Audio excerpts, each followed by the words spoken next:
L'agriculture, une pratique qui s'inscrit dans les paysages depuis près de 10 000 ans. Un des moteurs les plus puissants du développement de l'humanité. Pour nourrir le monde, les agriculteurs ont conçu des techniques ingénieuses. Ils ont façonné leur environnement pour rendre fertiles les déserts, cultivables les montagnes escarpées, fructueuses les récoltes jusqu'à l'opulence. Baptiste Grard est écologue et chercheur à l'INRA. Il va parcourir le monde à la découverte de structures prodigieuses. En se baladant dans ces rizières, on réalise bien à quel point ça a été un vrai travail d'ingénierie. Tout ici me rappelle le travail accompli par nos ancêtres. De trésors végétaux. Donc c'est ça des pommes de terre sauvages. Parce que j'avoue que ça ressemble pas du tout à ce à quoi je m'attendais, ça ressemble pas du tout aux patates qu'on a aujourd'hui dans nos assiettes. Et de projets futuristes. Ce qu'il y a de vraiment unique avec ce système, c'est qu'on a un contrôle total sur toutes les variables environnementales, à commencer par la lumière. Dans un très grand nombre de régions du monde, les agriculteurs sont les jardiniers de la nature. Un périple scientifique à la rencontre de ces hommes et de ces femmes qui s'efforcent de faire de nos terres des terres nourricières.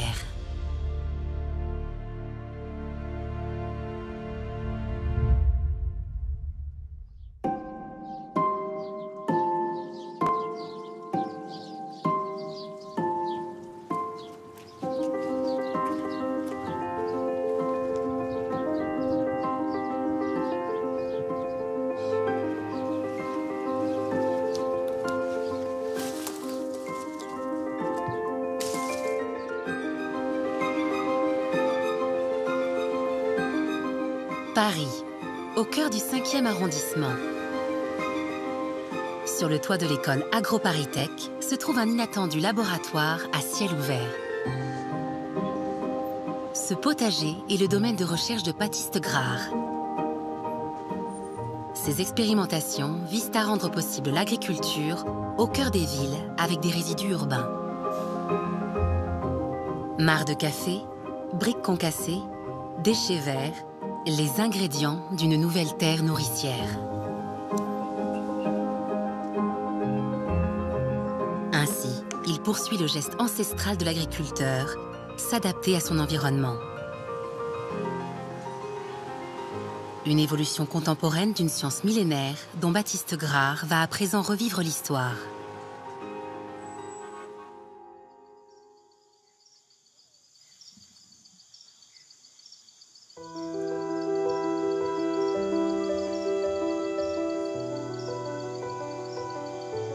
C'est sur le continent américain, au cœur du parc amazonien de Guyane, que débute son voyage.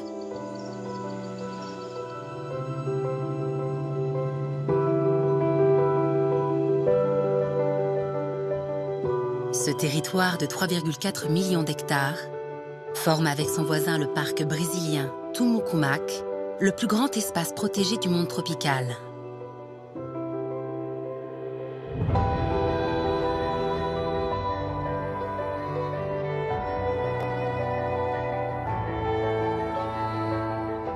Difficile d'accès, il abrite une des biodiversités les plus riches de la planète et une pratique agraire pionnière remontant au néolithique.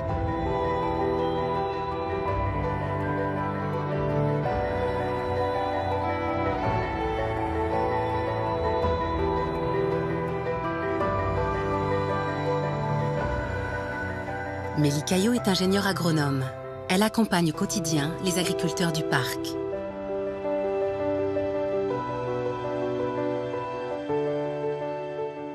Quand on arrive ici, on voit une souche calcinée, des troncs calcinés, il y a des cendres un peu sur le sol. On a l'impression qu'il y a eu un feu de forêt. C'est un peu ça, il y a eu un incendie, mais on va dire volontaire. Parce qu'ici, on est sur une parcelle d'Abati Brûlis. Donc en premier lieu, il faut s'imaginer qu'ici, il y avait une forêt. Les agriculteurs ont déboisé à la machette tout le sous-bois. Et ensuite, ils mettent le feu. Et donc, à la fin, il reste vraiment que les gros troncs et les grosses souches comme ça. D'accord. Et donc là, on est juste après cette étape-là. C'est ça. et ils vont attendre que les pluies reviennent pour pouvoir planter. Et quel est l'intérêt de brûler comme ça, ces arbres sur cette parcelle? Donc l'intérêt, c'est de dégager un espace pour que ce soit commode pour cultiver, avant tout, que la lumière pénètre pour des plantes qui ont besoin de beaucoup de lumière. Ensuite, c'est transformer toute cette matière organique des arbres en matière minérale avec les cendres. Et donc en fait, c'est directement des cendres. Et donc en fait, c'est directement des éléments qui sont assimilables par les plantes. Donc ça montre bien l'impact de ce brûlis et sur la fertilité derrière, où tous les nutriments vont être dans la végétation qui était sur la parcelle, qui va être brûlée et qui va permettre d'apporter ces nutriments, de nourrir les plantes à partir de ce qu'il y a directement sur la parcelle et non de l'extérieur. Sur place, ouais. Ok.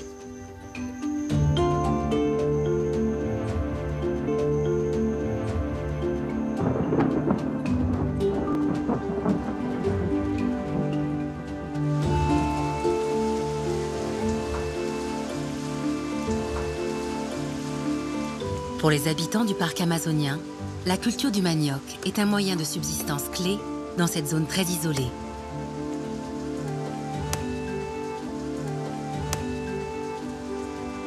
Une culture faite simplement à partir de boutures de plants de manioc.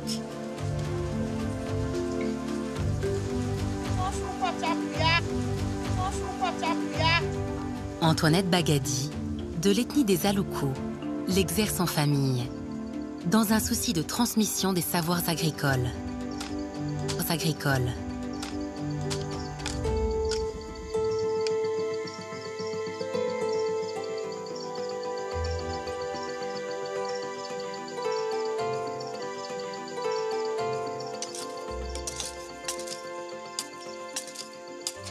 Donc je ferme comme ça, que ça soit bien fermé. Ok, c'est-à-dire qu'il faut que tout le manioc soit bien. Recouvert. Oui. C'est que le manioc se dessèche. Oui, le tronc se dessèche et après ça pousse plus. Bon, je vais essayer de ne pas être responsable de mort de pieds de manioc. Ça m'embêterait. Vous n'allez pas remettre de cendre dessus, pas remettre de quoi que ce soit. Non, on met plus rien. Dès Ça qu'on pousse. ferme, ça reste, ça pousse. Ça pousse tout seul. Oui, tout seul. Entre guillemets. Ouais. Dans combien de temps il faut Dans combien de temps il faut qu'on vienne pour voir quand ça aura poussé? Dans 2 semaines. Dans 2 semaines, c'est tout? Oui. Bon, bah, c'est pas mal. Ouais. Tout n'est pas fini, mais c'est pas mal. Non, mais vous avez travaillé, ça va. J'ai travaillé, oui. Je sais pas si on peut dire ça. Mais... On peut dire que tu as travaillé.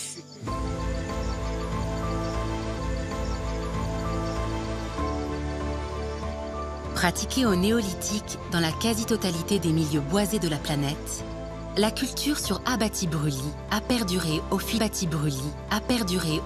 millénaires. Aujourd'hui, dans les forêts équatoriales d'Asie du Sud, d'Afrique et d'Amérique latine, une cinquantaine de millions d'agriculteurs en vivraient encore.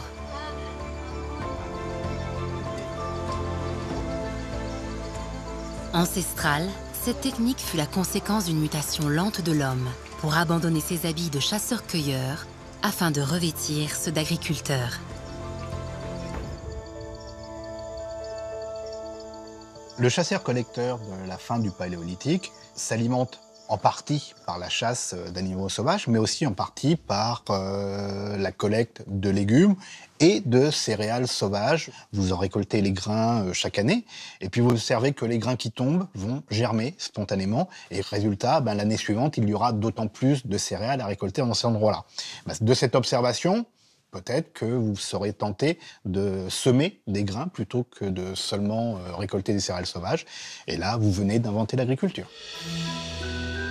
1000 ans, c'est le temps qu'aurait pris le passage vers l'agriculture.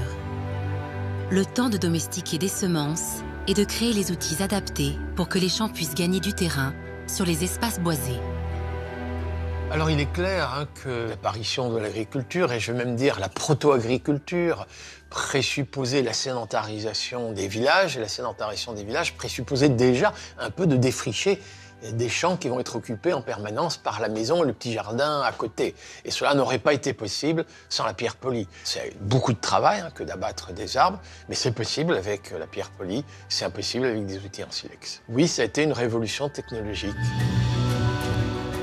Une révolution technologique à laquelle participe la maîtrise de la poterie, indispensable pour la conservation des récoltes et la préservation des semences.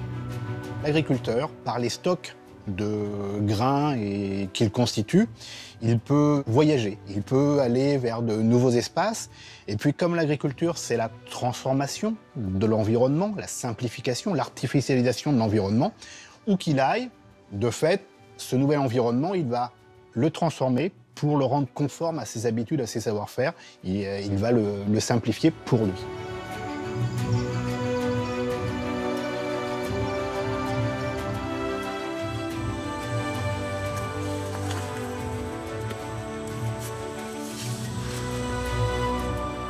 Se rendre maître et possesseur de la nature.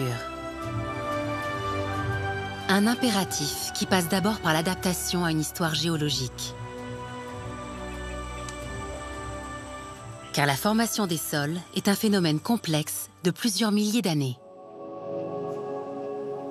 À l'origine d'un sol, il y a une roche-mère, élément minéral, dur et compact. Par l'action du vent et la succession des périodes de gel et de dégel, la roche-mère subit une dégradation mécanique, mais également chimique, du fait de l'eau de pluie, qui contribue à sa dissolution. Cette altération de la roche génère une nouvelle couche d'éléments minéraux, comme l'argile, permettant l'installation de plantes pionnières dont les racines accentuent à leur tour le processus d'altération de la roche. Lorsque cette végétation meurt, elle se décompose en matière organique, formant une fine litière, puis une couche d'humus. Celle-ci, mêlée à l'argile, constitue une strate riche en eau et en nutriments, favorable à l'implantation d'une végétation plus importante. Parallèlement, vers de terre, insectes, champignons et bactéries se développent et participent au cycle de la matière organique. L'altération de la roche-mère s'accentue et le sol gagne en profondeur. Il n'y a pas un sol, mais des sols. Selon la nature des roches-mères, des couvertures végétales et des climats, les propriétés diffèrent, donnant ainsi des terres acides, sableuses, argileuses ou calcaires, au potentiel fertile très variable. Je trouve ça assez fascinant. Comme on voit que le sol est vraiment le résultat d'un climat, d'une roche-mère, du temps de son évolution, et comment est-ce que l'agriculture systématiquement s'est adaptée à un type de sol. Ici, des sols donc, sur lesquels on a un fort enjeu de gestion de fertilité, mais qui après tout est une problématique qu'on retrouve un peu partout. C'est le principe de l'agriculture, les cultures puisent la matière organique du sol, mais dans le cycle naturel, la matière organique est régénérée au sol et redonnée au sol par la perte des feuilles. Dans un abatis brûlis, on casse un peu ce cycle naturel de la forêt, donc forcément, on fait que appauvrir un sol. Donc il faut trouver les moyens. De nouveau apporter de la matière organique pour de nouveau entrer dans ce cycle et fertiliser le sol. Donc ici, ils ont choisi l'itinérance et en laissant le sol se reposer pour que de nouveau la fertilité revienne. L'abatis brûlis est ainsi une culture vivrière itinérante. Les paysans ménageant la forêt en déplaçant leurs champs au gré du lancement de nouveaux cycles de culture sur des parcelles vierges ou naturellement reboisées.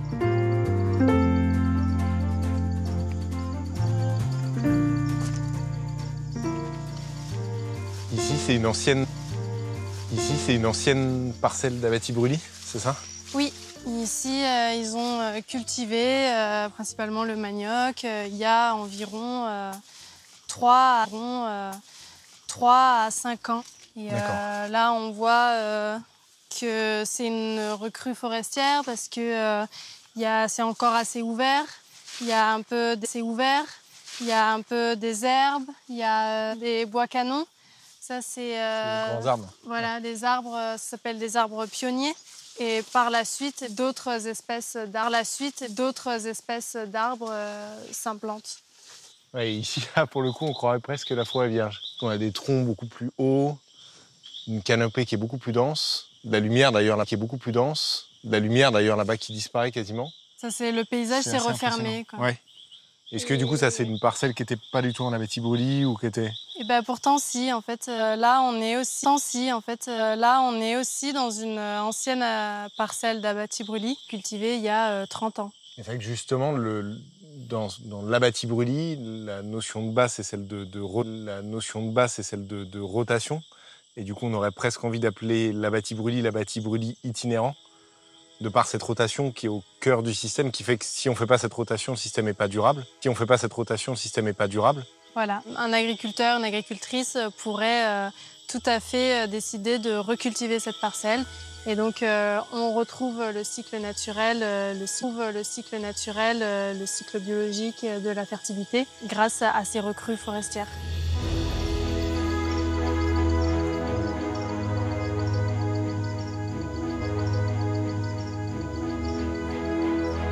Aussi longtemps que les densités de population ne dépassent pas un certain seuil, cette pratique n'entraîne pas de destruction irréversible de la forêt.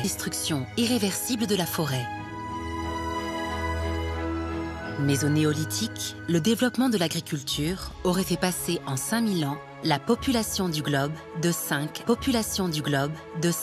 à 50 millions d'individus. Un bond démographique dont les écosystèmes ont conservé de profonds stigmates.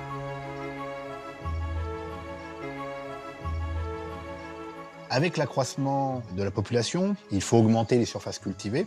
Donc la première solution, la plus simple, c'est tout simplement pour quelques familles de déménager, d'aller plus loin dans la forêt primaire et de fonder un nouveau village, d'ouvrir de nouveaux champs en culture en rotation en abatis-brûlis. Cependant, ce mouvement d'essaimage est très vite limité par une mer, par une chaîne de montagnes. L'autre solution, ça va être de réduire la période de friche. Et ce processus d'accélération de la rotation aboutit à une dégradation progressive de la forêt secondaire qui se renouvelle moins, qui accumule moins de biomasse, et à l'arrivée, la forêt disparaît, tandis que la production agricole en abatis-brûlis périclite. Il va falloir inventer de nouveaux modes de production en agriculture, il va falloir faire une révolution agricole. Oui, là, il y a une vraie crise écologique, et des agriculteurs qui vivaient à l'époque de l'abatis-brûlis dans ces régions-là ont migré, et l'un des mouvements migratoires, ça a été de se rapprocher effectivement des grands fleuves. Alors on pense évidemment au Tigre et l'Euphrate, et en Mésopotamie, on pense ensuite au Nil pour ce qui est de l'Égypte. Et là, effectivement, les populations ont pu commencer à vouloir mettre en valeur toutes ces plaines d'épandage de crues, ce qu'on appelle les lits majeurs du fleuve, et en particulier à la décrue, il y a un sol qui a été fertilisé par les alluvions du fleuve, un sol qui est humide, et l'idée de pourquoi pas semer juste après la décrue. Et donc, nouvelle invention, je dirais, dans les systèmes agraires, c'est cette agriculture de décrue.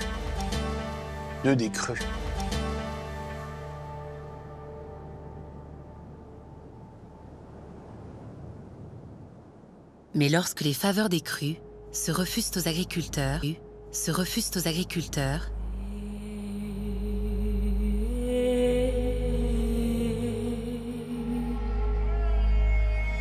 Quant au cœur des déserts, les lits des rivières semblent éternellement taris.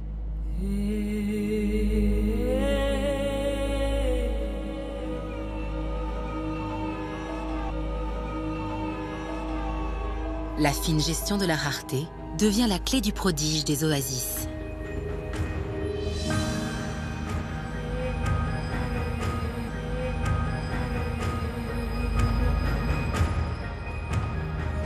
Dans le Haut Atlas marocain, Les Berbères de la tribu des Amazighs, présents sur ces terres hostiles depuis le Néolithique, veillent à la préservation d'une précieuse biodiversité, un trésor végétal.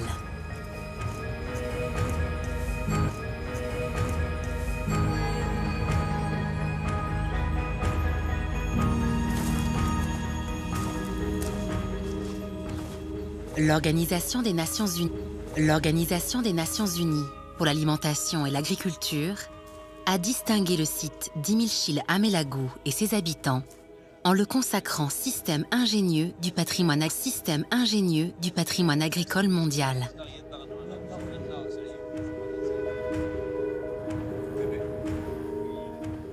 En regardant autour de nous, on voit des sols extrêmement caillouteux. Le lit de la rivière est à sec quasiment. Et on devine que l'agriculture ici, c'est un défi de tous les jours. Effectivement, l'eau est un élément crucial et très important dans la zone. On est dans une zone presque aride, donc aride à semi-aride, et qui reçoit des précipitations pas très importantes, une centaine de millimètres par an, et dans des périodes, donc il y a une irrégularité dans le temps et dans l'espace aussi. Mais les gens dans la région ont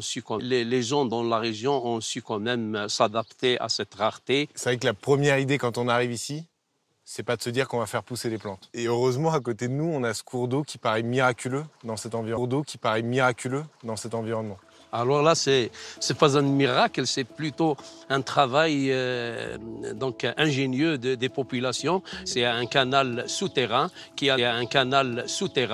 amène l'eau d'ailleurs, donc de quelques kilomètres jusqu'à la surface du sol, au terrain naturel qu'on va irriguer. Ce système est appelé localement Khetara.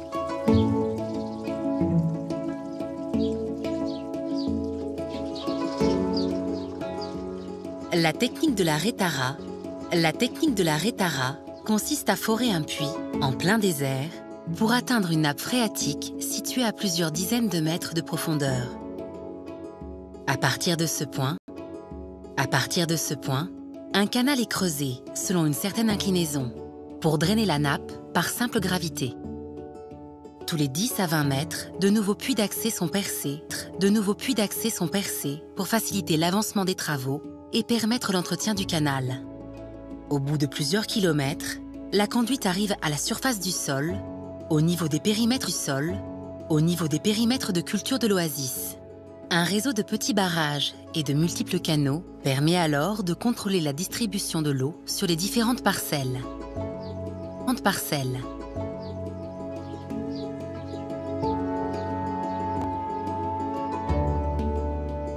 Les origines de la Retara remonteraient à la Perse antique, il y a plus de 3000 ans. Utilisée de la Chine au Yémen, en passant par l'Afghanistan, c'est par la colonisation arabo-musulmane qu'elle serait arrivée au Maroc au 7e siècle de notre ère. C'est un système qui est centenaire, voire millénaire. Et c'est fascinant de te dire qu'ils ont été capables de faire ce travail-là. Ce travail à l'époque, donc c'est ce qui fait le caractère de la géniosité de ces gens qui ont fait le système à l'époque. On dit que les anciens utilisaient par exemple des bougies derrière pour aller directement en face de son ombre. Ils mettent la bougie derrière et ils suivent leur ombre pour creuser la galerie. Donc c'est pour avoir un chemin rectiligne. Saïd, ce qui est impressionnant quand on comprend comment fonctionne ce système, c'est d'imaginer la quantité de travail qui a été nécessaire pour amener l'eau comme ça sur plusieurs kilomètres en creusant des galeries. Oui, et il faut savoir que de nos jours, il faut encore 4 ou 5 ans et une trentaine d'hommes pour construire une Retara. Je trouve qu'on peut que être admiratif du travail qui a été nécessaire pour construire ce type de système et s'adapter à un environnement qui est de base aussi hostile.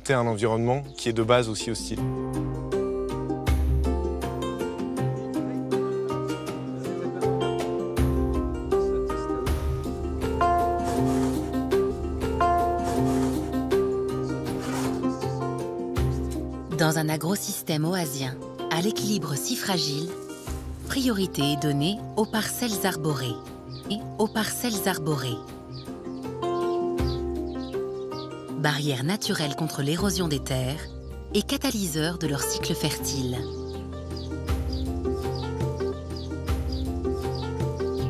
Les racines puisent en profondeur les éléments minéraux pour les restituer par la chute des feuilles à la couche supérieure.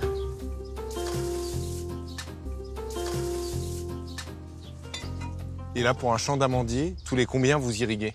Ici, pour ce cas particulier, on irrigue au bout de chaque 12 jours. D'accord. Au bout de chaque 12 jours. D'accord. Et une fois qu'on a fini d'irriguer, on libère le barrage et on laisse la Kétara suivre son cours pour aller éventuellement irriguer le suivant.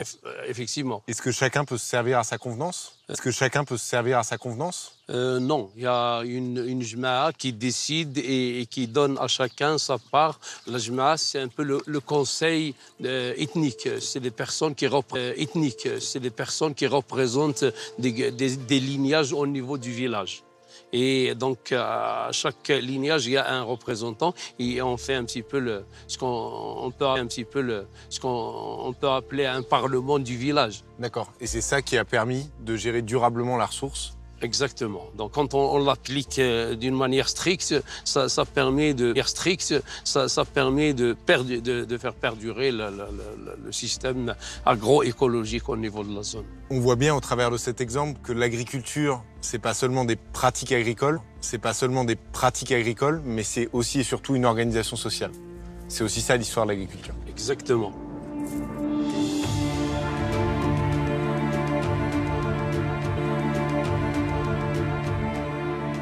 La jma'a exerce également son autorité sur la répartition des terrains de pâturage, dont une exploitation abusive et irrationnelle contribuerait à la dégradation du couvert végétal.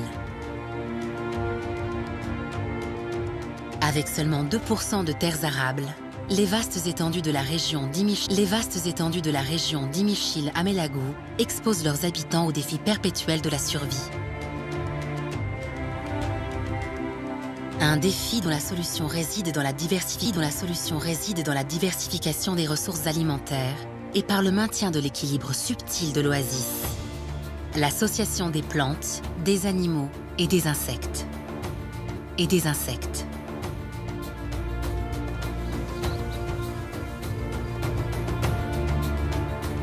L'oasis d'Amélagou est le témoignage que toute forme d'agriculture s'apparente à un objet écologique, technique et sociétal complexe. Ce qui est extrêmement intéressant, c'est qu'une partie des innovations en matière d'agroécologie se trouve aujourd'hui à rechercher chez les agriculteurs les plus pauvres de la planète, qui sont des agroécologues sans le savoir et surtout sans le vouloir. Ils sont agroécologues faute d'avoir pu avoir accès aux intrants. Et il y a donc là un formidable gisement d'innovation, largement aussi important que ce qui se passe dans les laboratoires de recherche agronomique en matière d'agroécologie.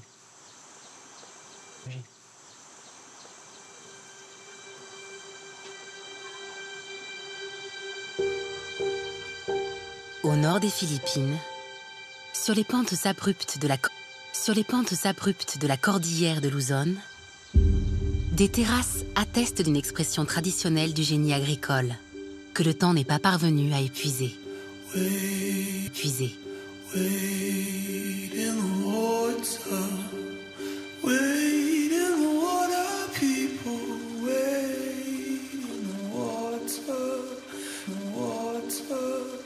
God's gonna trouble the water.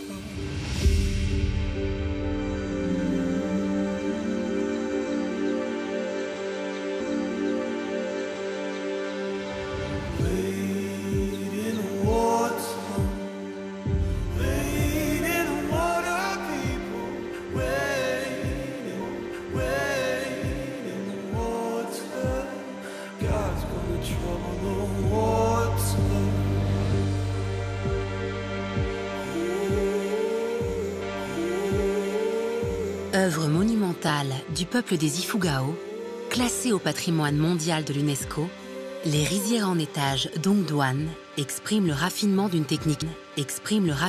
technique millénaire, l'hydroriziculture.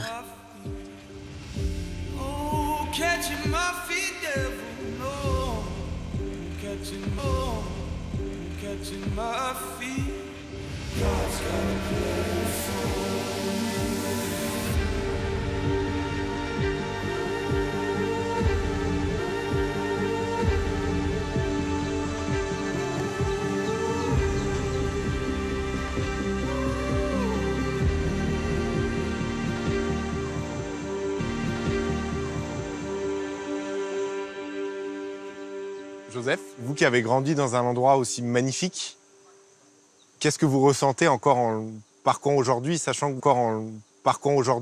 que vous le faites depuis que vous êtes tout petit? Avant, je n'avais pas conscience de la beauté de ce lieu.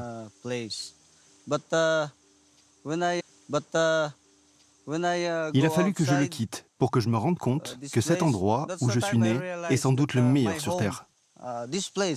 Where I came from is the best place where to stay. Et c'est pour ça que j'aime beaucoup cette phrase qui dit « Rien ne vaut la maison, le foyer ». La vie ici est simple. Nous produisons notre nourriture principale, le riz, et nous sommes heureux. Et nous sommes heureux. C'est un endroit très calme. On veut bien croire que rester ici, c'est en effet plutôt agréable. Ce que je trouve fantastique, c'est de voir à quel point l'agriculture peut partout dans le monde façonner des paysages comme celui-ci. Et je trouve qu'en se baladant dans ces rizières, on réalise bien à quel point ça a été un vrai travail d'ingénierie. Tout ici me rappelle le travail accompli par nos ancêtres. Ils ont développé une ingénierie assez exceptionnelle, alors qu'ils ne sont même pas allés à l'école. C'est probablement en faisant des essais-erreurs. Mais quand même.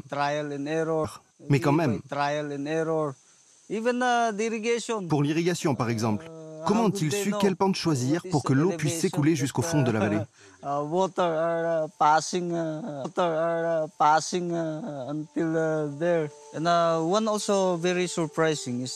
Et il y a aussi une autre chose très surprenante. Tu vois ces pierres ici?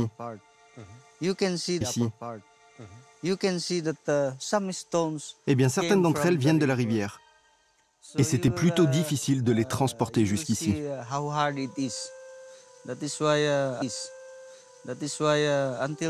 Aujourd'hui, notre rôle est de perpétuer et de valoriser le travail de nos ancêtres.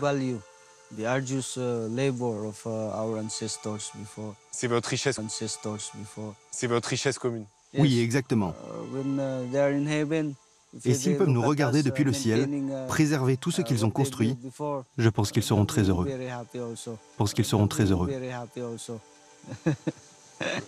Je suis sûr qu'ils le sont.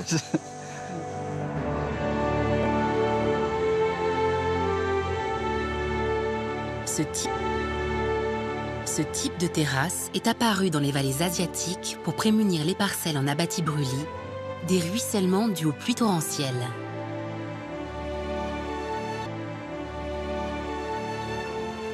Rapidement, ces aménagements se sont montrés utiles pour augmenter les surfaces cultivables à flanc de pente et faire évoluer les cultures vers la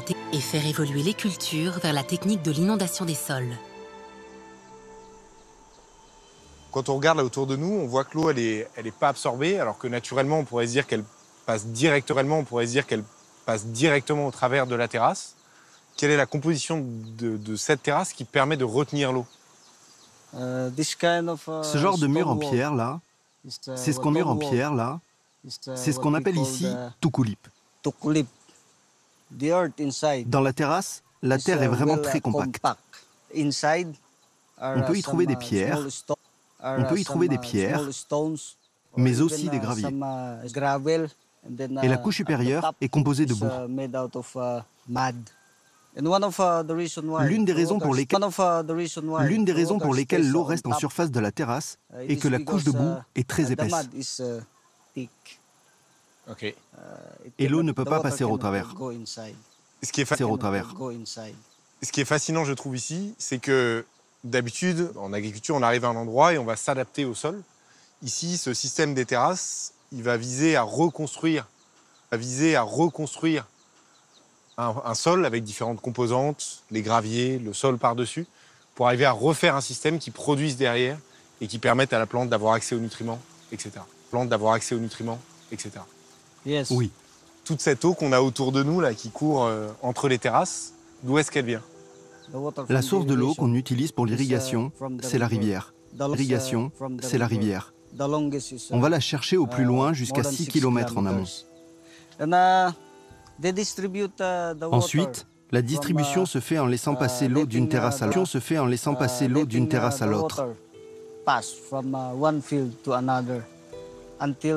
Jusqu'à ce qu'elle descende de nouveau à la rivière.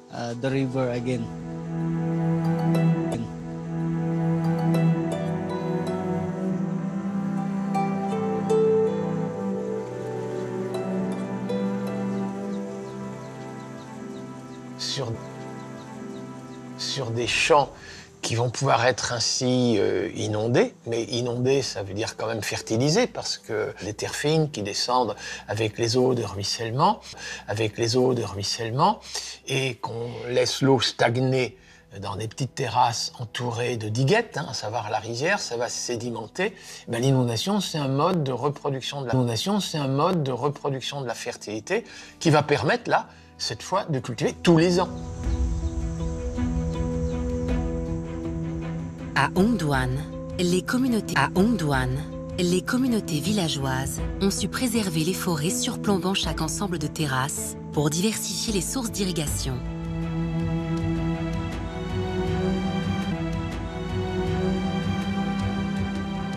Ces couvertures boisées, riches de centaines d'espèces végétales et animales, jouent un rôle essentiel.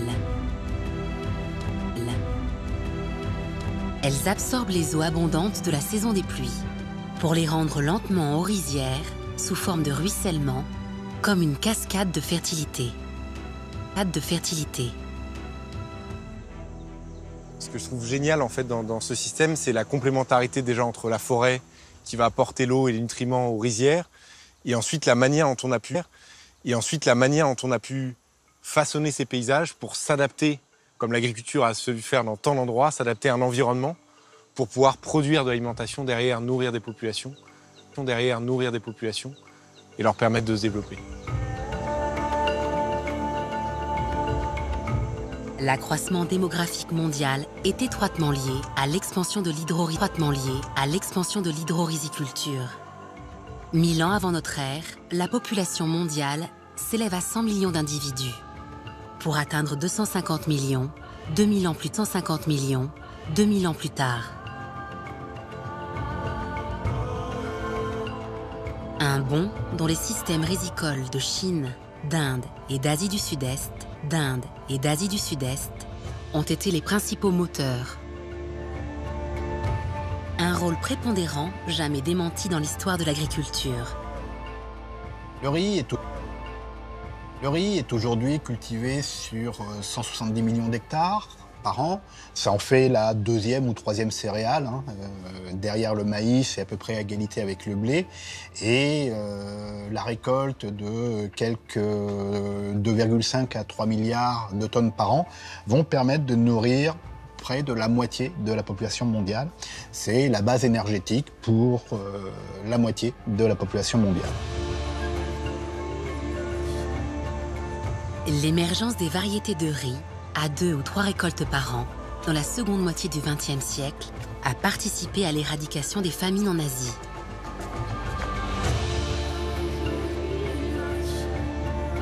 Mais sur les terrasses d'Ongduan, c'est une variété traditionnelle, à cycle long, que les paysans continuent à cultiver sans produits chimiques. La variété la plus adaptée à l'écosystème de la zone et à forte valeur nutritive grâce à son unique culture annuelle.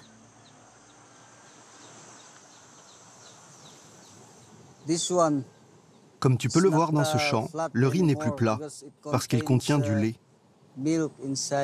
Waouh. Ah oui, d'accord. Ce lait, c'est de l'amidon notamment, ça qui va s'accumuler pour faire durcir ensuite le grain avant d'être prêt à être récolté. Oui, c'est ça. Et dans un mois, le grain devrait être complètement rempli. Et quand il sera mûr, il prendra une belle couleur dorée. Waouh. Un plant de riz, ça fait cette taille en réalité. Donc la tige fait presque 1 mètre de long. Et on voit bien l'influence aussi de l'eau, je trouve, sur le sol. Les sols que j'ai l'habitude de voir ont une structure, se tiennent un peu. Là, c'est vrai qu'on a un sol qui est quasiment à l'état liquide. On voit bien qu'il est gorgé d'eau en permanence. Si typiquement on plantait ici du blé, donc une autre céréale comme le riz, le blé serait incapable de se développer dans un sol comme ça, sans oxygène. Alors que le riz, il a développé cette capacité d'arriver à transférer l'oxygène depuis ses feuilles jusqu'à ses racines, et qui, elles, vont aller chercher les nutriments et d'autres choses dans le sol. Exactement. Et c'est ce qui lui permet de s'épanouir, même quand il est immergé dans un haut niveau d'eau. Et justement, il y a des types de riz qui peuvent pousser dans le sol, mais sans être sous l'eau comme ici. Il y en a d'ailleurs qui poussent dans des systèmes comme de l'abatis-brûlis. Quel va être l'avantage pour le riz d'être encore dans le sol, mais sous une couche d'eau comme on a ici? L'une des raisons pour lesquelles on utilise des terrasses inondées ici est pour noyer les mauvaises herbes qui pourraient pousser. De cette façon, tous les fertilisants qui sont dans l'eau seront exclusivement utilisés par le plant de riz. Et ce type de terrasse inondée a aussi un autre avantage. Il nous permet d'éviter l'arrivée de ravageurs. Donc l'eau agit vraiment comme un bouclier? Oui, exactement. Un bouclier malgré tout imparfait pour préserver totalement ces cultures sans pesticides. Et si aux hommes incombent les tâches d'aménagement des terrasses, les travaux de désherbage sont la responsabilité des femmes. Épouse de Joseph et enseignante dans un lycée agricole, Noémie Madiwo sait mieux que quiconque l'importance de protéger les parcelles des parasites.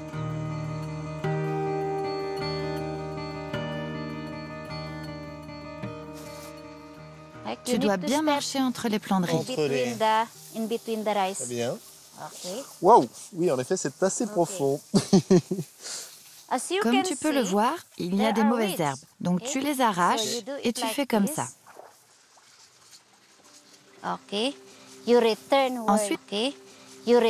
Ensuite, tu le reposes là où tu l'as pris et tu fais un pas en avant et tu l'enfonces. C'est incroyablement collant. Hop. Yes. C'est comme ça. Hop. Yes. C'est comme ça. Je fais pas trop d'âneries. Parfait. On enterre les mauvaises herbes pour qu'elles se décomposent. Ok. Ensuite, elles vont se transformer en engrais organiques et nourrir le plant de riz.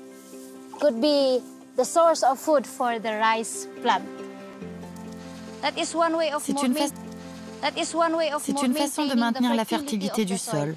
On n'a pas besoin d'acheter d'intrants chimiques.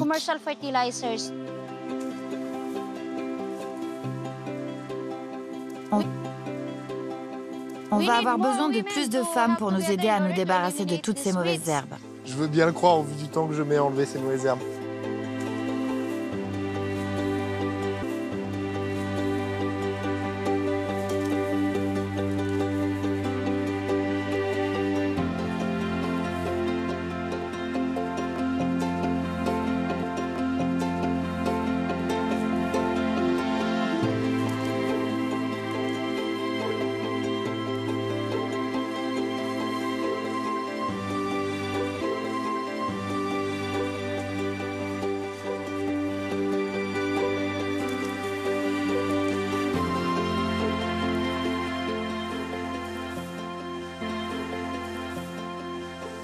J'ai l'impression que tout le monde bouge sauf moi.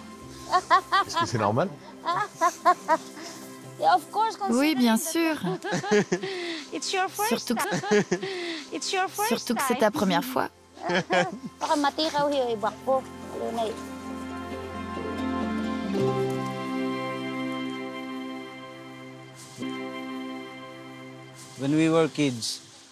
Quand j'étais enfant, mes parents m'emmenaient toujours avec eux dans les champs de riz pour les aider à travailler. C'est pour ça qu'à l'âge de 8 ans à peine, je savais déjà m'occuper d'un champ de riz.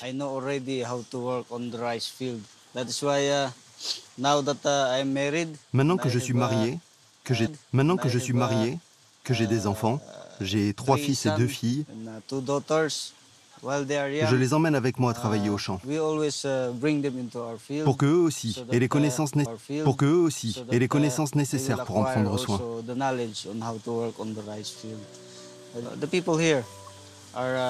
La plupart des gens ici enseignent aussi à leurs enfants comment préserver les terrasses. Mais on a remarqué que de plus en plus de jeunes ne veulent plus rester ici comme agriculteurs dans les champs de riz. Ils veulent finir leurs études et s'installer ailleurs.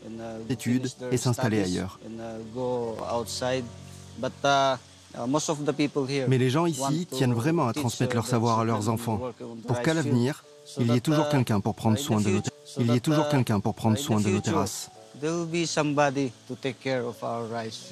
Et moi, j'ai juste reçu un tout petit peu de ce savoir que je vais pouvoir ramener en France. Oui. Et la prochaine fois, tu resteras aussi pour la récolte. Comme ça, tu ne sauras pas faire que le désherbage. Et pourquoi pas la plantation aussi? J'aimerais bien apprendre le reste. Pour pas seulement avoir ça de savoir, mais plus.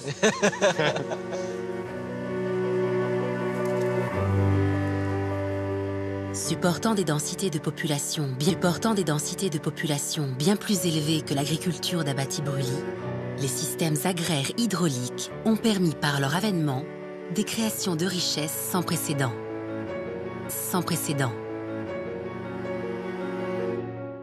Cette valeur ajoutée plus importante produite par chaque actif va leur permettre peut-être d'accroître leurs revenus, mais va permettre aussi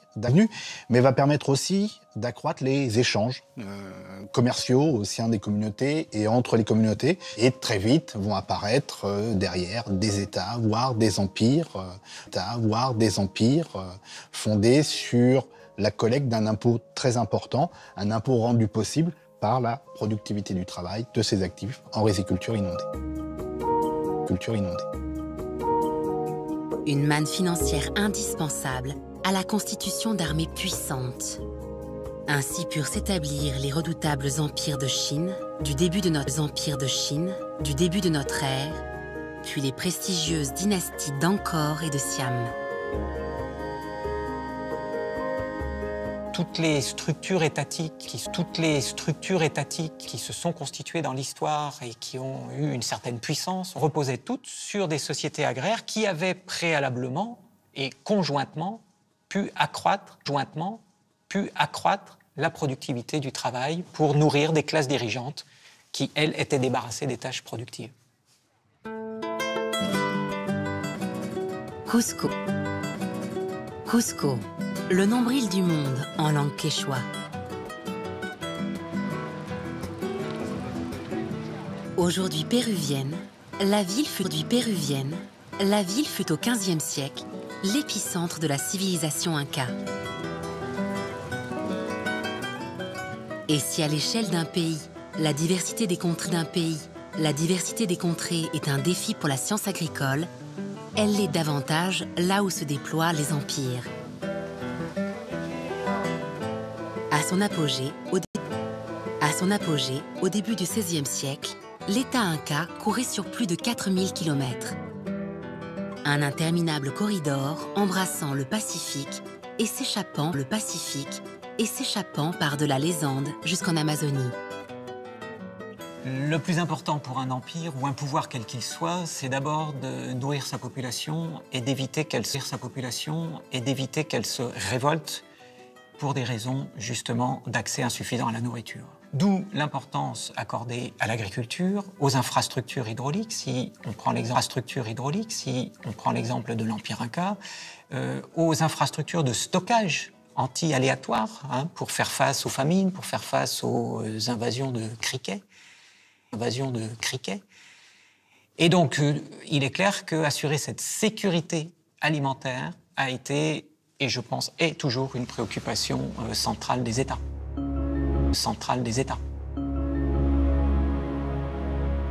La diversité des climats qui constituaient l'Empire aurait pu limiter la grandeur inca. Elle fut au contraire le moteur de sa puissance agricole. Moray, à 40 km au nord-ouest de Cusco.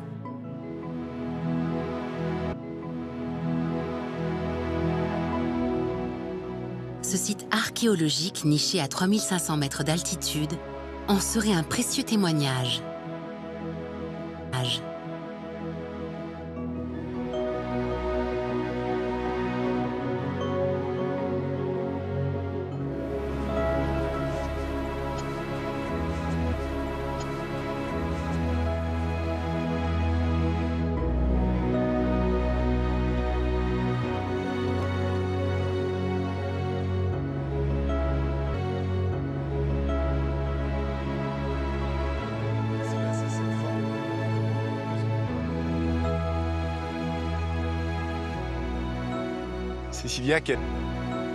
Cécilia, quel site incroyable. Quand on arrive ici, on est au milieu de nulle part ou presque, et on voit cette espèce d'amphithéâtre avec ses cercles concentriques. Oui, c'est vrai que ça fait penser à un amphithéâtre, mais une hypothèse intéressante affirme que ça pourrait être un laboratoire agricole. La géographie et la diversité des climats dans l'Empire Inca étaient vraiment très variées. Et les Incas ont beaucoup expérimenté pour essayer de domestiquer différentes plantes, et obtenir de meilleures variétés pour leur consommation. Pour l'Empire Inca, on comprend en quoi, avec cette diversité d'environnement, ça a pu être particulièrement important de mieux maîtriser l'agriculture et ce qu'on pouvait en attendre. Définitivement, oui. Ici, au Pérou, nous avons 70% des différents climats qu'on peut trouver à travers le monde. Au Pérou, on peut rencontrer des déserts sur la côte, mais également des forêts sèches, des forêts humides, toute une variété de climats au fur et à mesure que l'on monte sur la cordillère des Andes.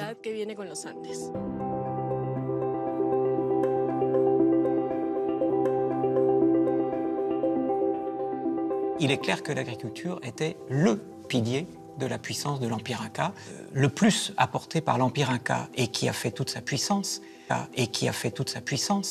c'est d'arriver à jouer à l'échelle d'une très très vaste région sur les complémentarités entre des écosystèmes extraordinairement contrastés.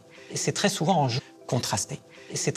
jouant sur cette diversité que les agriculteurs vont pouvoir produire un grand nombre de cultures et se protéger quelque part des aléas climatiques en jouant sur la diversité, et ne pas mettre tous les œufs dans le même panier.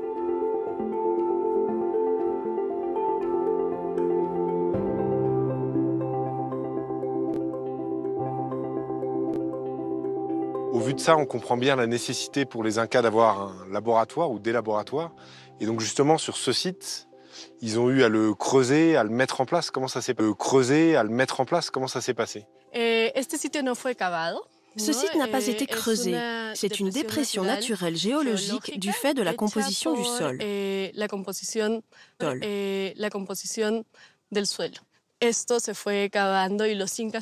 Incas ont seulement aménagé la zone pour créer ces différentes terrasses. Et John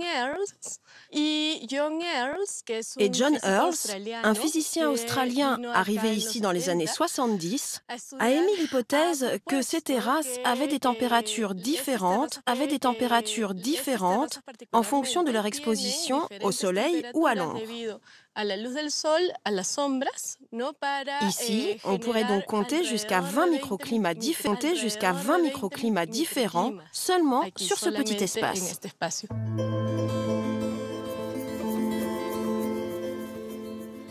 Pendant une année entière, John Earls procède à des relevés minutieux en enterrant des thermomètres à 10 cm dans le sol de chaque terrasse. Ainsi, il identifie 3 zones principales du site. Un premier secteur en plein centre de la cuvette, le plus froid et le plus humide en raison d'une nappe d'eau souterraine. Un deuxième secteur, le plus chaud, au niveau des terrasses concentriques intermédiaires. Enfin, un troisième secteur composé des cercles supérieurs du site, aux variations annuelles plus amples. Une palette de microclimats semblable aux différentes parties andines de la vallée sacrée des Incas.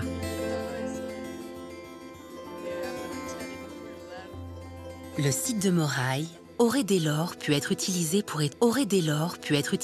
étudier la culture d'une même plante sous différentes conditions, afin d'évaluer son potentiel productif et sa capacité d'acclimatation.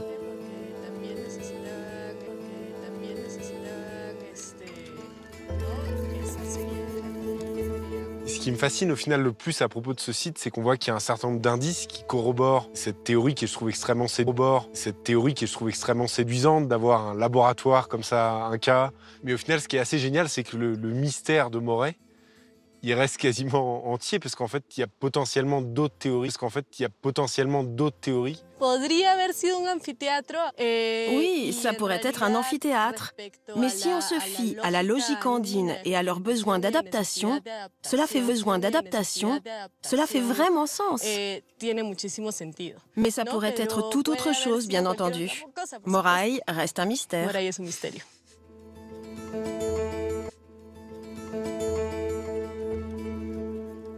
Si certaines facettes de l'histoire de la science agronomique du continent américain demeurent floues, son impact sur l'agriculture mondiale ne souffre en revanche aucune discussion.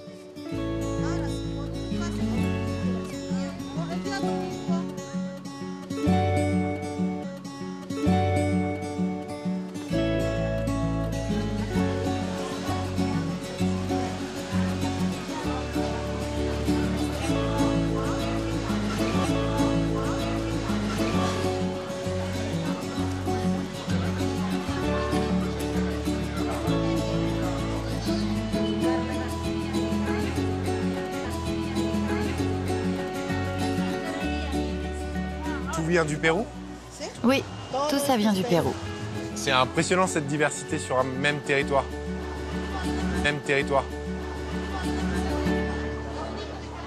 Le continent américain a fourni à l'humanité un patrimoine végétal cultivé considérable. N'oublions pas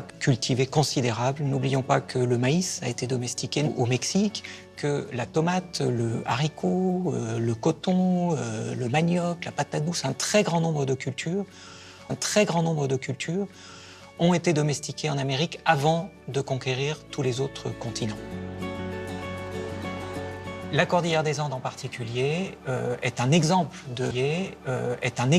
de ce qu'elle a fourni au monde, notamment la pomme de terre qui a joué ensuite, à partir du XVIIe et plus du XVIIIe siècle, un rôle considérable dans l'agriculture et la consommation des Européens. Voilà.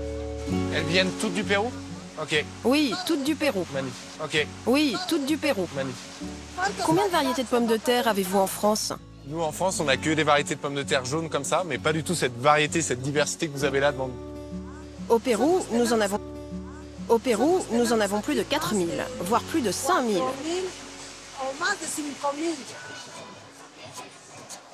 Celle-ci, c'est une pomme de terre native de la région. Trop beau. Elle vient de la province de Cusco. D'accord. Donc elles viennent tous de la province de Cusco. Ok. Cusco. Ok. Muchas gracias.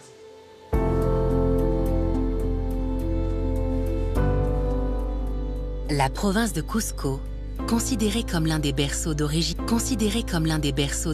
de la pomme de terre, abrite une réserve biologique de ce haut patrimoine végétal.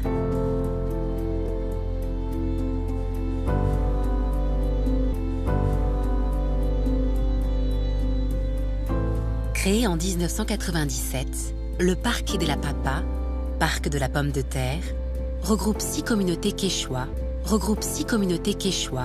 qui ont su préserver l'intégrité de leur écosystème, de leurs traditions bioculturelles et les variétés natives des pommes de terre andines.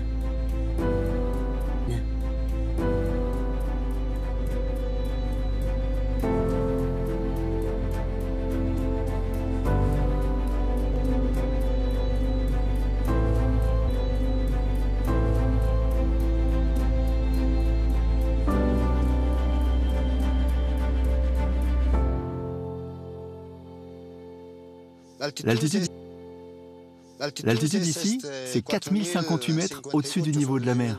C'est incroyable d'avoir ces paysages-là à 4000 mètres, alors que nous, en France, à 4000 mètres, on a de la neige, de la glace. Pas du tout des paysages de la glace. Pas du tout des paysages comme ça. Oui, et tout autour, on peut trouver des parcelles de pommes de terre de la communauté de Paru-Paru. Et aujourd'hui, on va effectuer une récolte. Mais avant ça, on va procéder à une cérémonie en l'honneur de la terre-mère. Les habitants du Parque de la Papa vivent en harmonie avec leur environnement et le monde des esprits. La terre-mère, la Pachamama, est perçue comme bienfaitrice. Ses dons appellent en retour des offrandes de feuilles de coca. Quand on mange de la coca, c'est toujours très bon. Parce que quand tu mâches de la coca, tu n'as plus soif, tu n'as plus faim et ça te donne plus de force pour travailler. C'est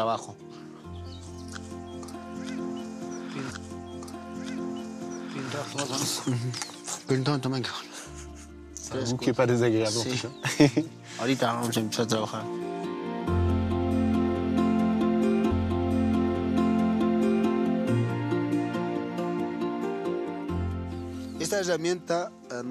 Cet outil, nous l'avons hérité de nos ancêtres, les Incas. Ils utilisaient déjà la chaquitaria. Avec les pentes qu'il y a ici, on ne pourrait pas utiliser de tracteur. C'est pour ça que pour travailler dans les montagnes, on utilise la chaquitaria. C'est l'outil le plus adapté à l'écosystème dans lequel on est. Oui, tout se fait à la chaquitaria ici. La force des bras comme... Ah, la force des bras, oui. Regarde, je vais te montrer comment on fait en pratique.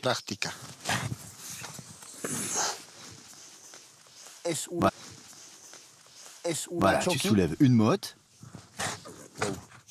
2 mottes. Le coup de main est assez impressionnant.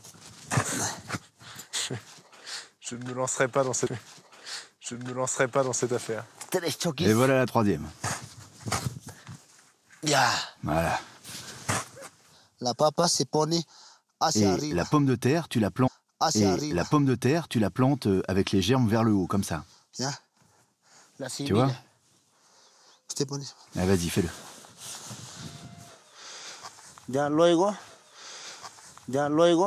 Con abono. Abono coral. Pour qu'il ait une terre bien meuble tout autour de la patate pour qu'elle puisse se développer. Un tubercule de pomme de terre a de 2 à 10 bourgeons, disposés en spirale sous l'épiderme. Ces bourgeons génèrent des germes qui se transforment en tiges, grâce aux réserves d'éléments nutritifs contenus dans le tubercule. À mesure que le tubercule se flétrit, une plante se développe. Puis des rameaux, appelés stolons, poussent juste sous la surface du sol. Leur croissance est ensuite stoppée en longueur pour gagner en épaisseur. Les stolons synthétisent alors de l'amidon à partir des substances produites par les feuilles de la plante du fait de la photosynthèse. Pour permettre à ces pommes de terre naissantes de grossir sans verdir, il faut qu'elles soient correctement protégées de la lumière. On pratique alors une butte en ajoutant de la terre au pied de la plante. À la fin de la croissance, les feuilles et les tiges de la plante meurent et les pommes de terre arrivées à maturité se détachent de leur stolon. Vient alors le temps de la récolte.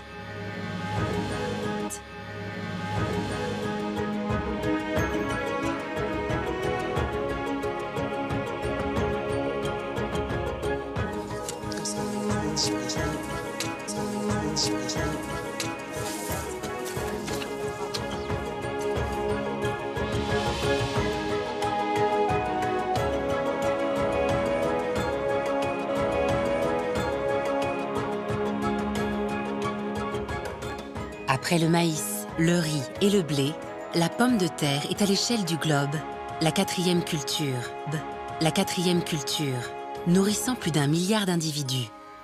Moins gourmande en eau et produisant à l'hectare 2 à 4 fois plus de denrées que les céréales, la pomme de terre sera dans un futur proche toujours plus essentielle pour assurer la sécurité alimentaire, notamment en Chine, premier consommateur mondial.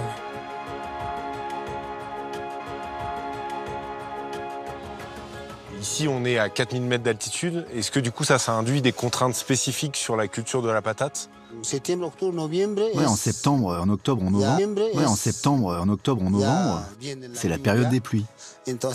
Et ça attendrit la terre. Et ça nous permet de l'ouvrir plus facilement. S'il n'y avait pas cette pluie, on ne pourrait pas travailler le sol. Donc, on s'adapte à la saison des pluies. L'eau est vraiment votre première contrainte dans un écosystème du coup aussi haut. Mais est-ce que vous avez d'autres indices en dehors de l'eau pour savoir quand est-ce qu'est le bon moment pour planter les patates? Alors nous, au Parque de la Papa, on utilise toujours les différents indicateurs biologiques. Par exemple, on observe les plantes sauvages. Et quand leurs fleurs sont bien ouvertes, c'est là que c'est le bon moment pour planter.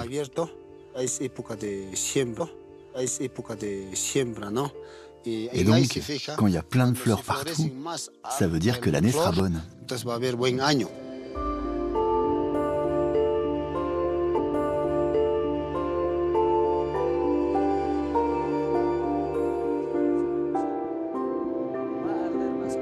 Cuite à l'étouffée, dans un mélange de terre, de pierre, d'herbes et de crottin, une partie de la récolte nourrit les travailleurs au champ, leur donnant les forces nécessaires afin de convoyer l'abondante collecte.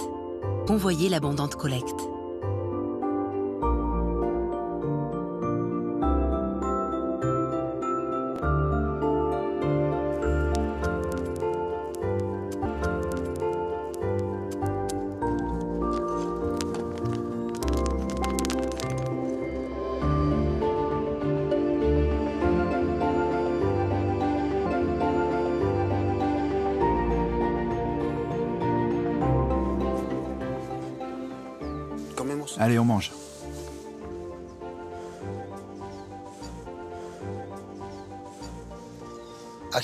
Tu vois, tu peux mettre un peu de sauce comme ça. Faut goûter avec ça.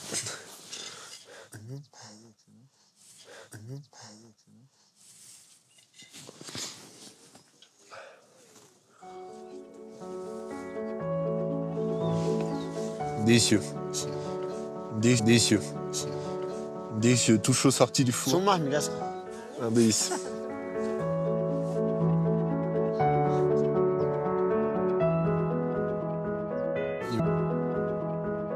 Il va falloir que j'apprenne à faire ça chez moi.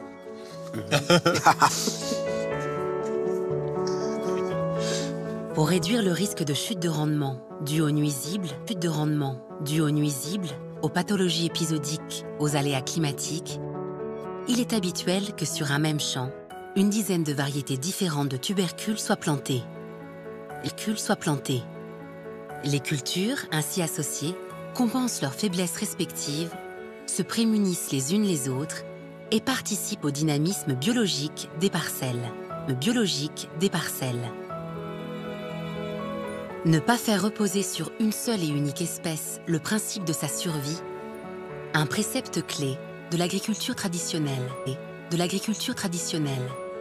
que les communautés du Parque de la Papa, héritières de 8000 ans d'histoire agronomique andine, ont su rationaliser en fondant une banque semencière riche de 3700 variétés et en couvant sous serre les tubercules qui seront prochainement replantés.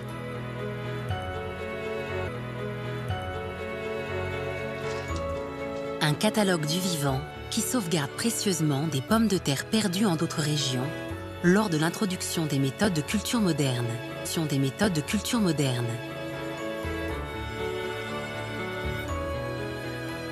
Mais un autre trésor, plus rare, plus fragile encore, subsiste dans les entrailles de la Pachamama, en quelques endroits, sur les 12 000 hectares que couvre le parc. La pomme de terre sauvage, aïeul millénaire aux multiples descendants.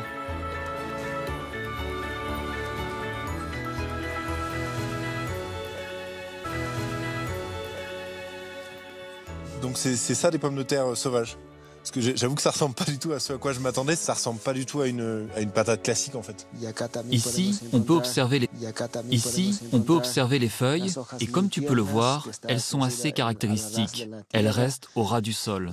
C'est donc une pomme de terre qui résiste très bien aux différents facteurs climatiques. Et là, c'est le tubercule. C'est la taille normale ou ils doivent être plus grands normalement? Pour les pommes de terre sauvages, on en rencontre rarement des beaucoup plus grands. Est-ce que ça se mange du coup? Le tubercule est principalement utilisé à des fins thérapeutiques.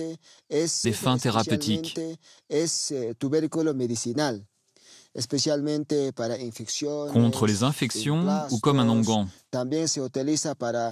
Mais on l'utilise aussi comme offrande pour la montagne sacrée ou la Pachamama.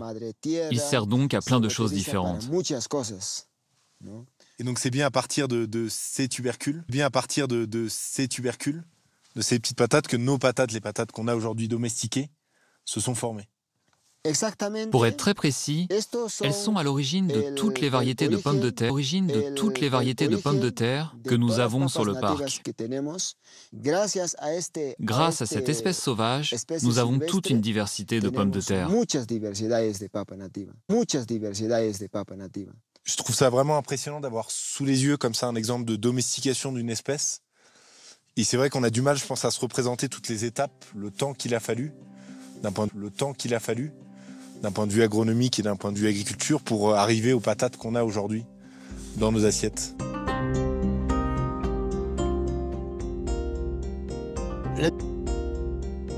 La domestication, en très peu de mots, c'est le passage d'espèces sauvages à des espèces domestiques qui sont différentes, pas seulement du point de vue de leur faciès, mais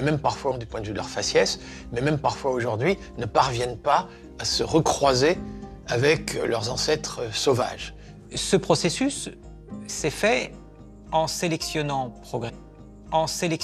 progressivement les tubercules les plus gros et aussi les plus savoureux, les plus faciles à cuire, et dans le cas de la pomme de terre, ceux qui étaient les moins amers.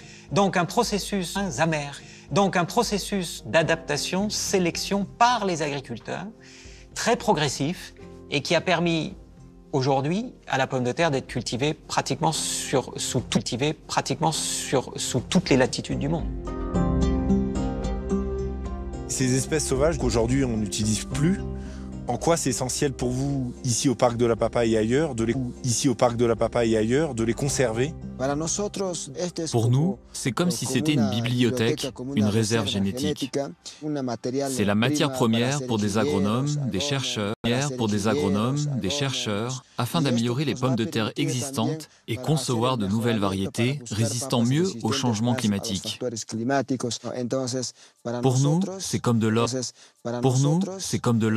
la pomme de terre sauvage.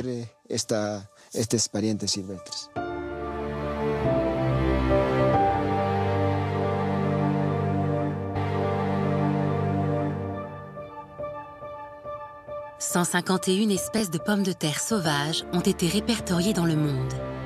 La plupart étant concentrées au Pérou et en Bolivie.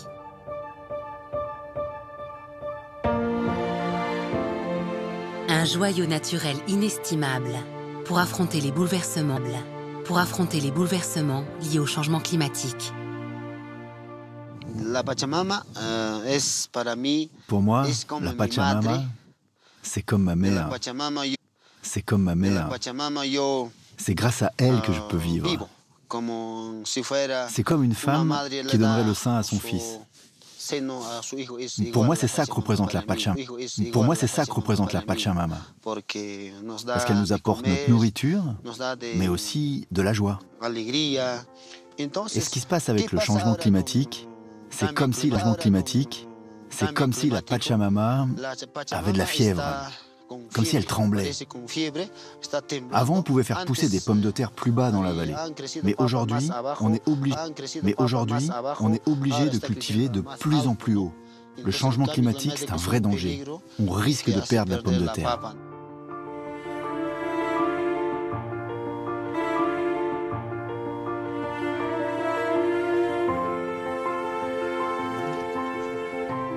Pour éviter les produits chimiques qui risqueraient de perturber leur écosystème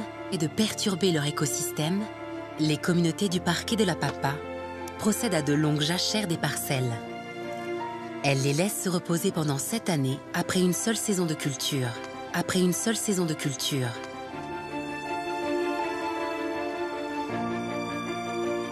La maîtrise de la fertilité des terres, un des moteurs les plus puissants de la croissance démographique au fil des siècles.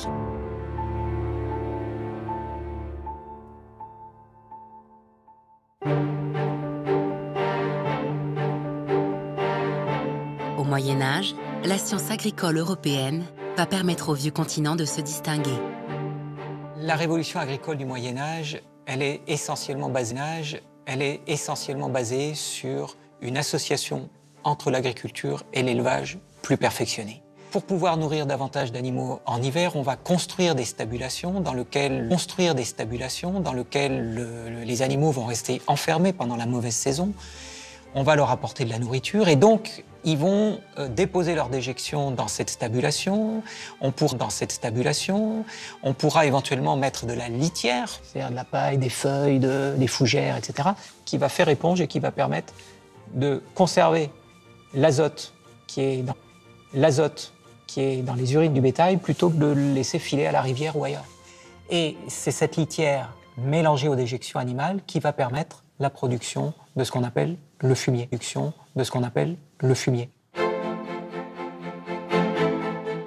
Mais pour délivrer tous ces bienfaits, le fumier doit être soigneusement enfoui sous toute la superficie des terres à ensemencer. Pour y parvenir, il faut donc être capable de réaliser un travail rapide et d'envergure pour en enterrer chaque année des dizaines de tonnes.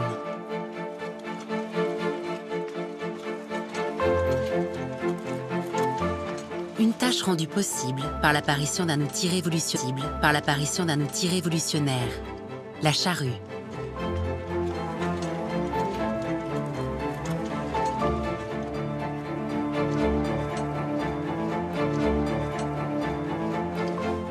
À Saint-Loup, dans la Nièvre, les membres d'un musée de la machine agricole font revivre avec passion les pratiques paysannes d'autrefois.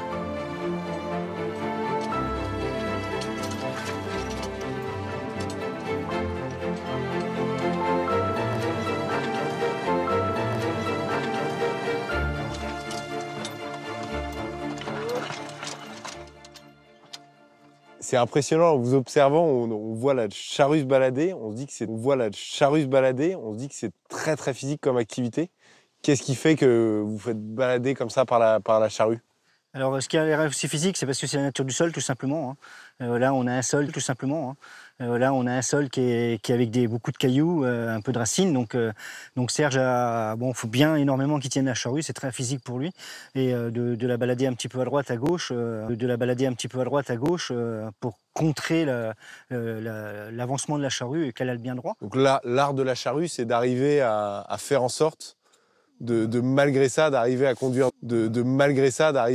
droit sur sa ligne, voilà. La charrue, quoi. Malgré ça, oui. Il faut que ça soit instinctif, il faut réagir immédiatement.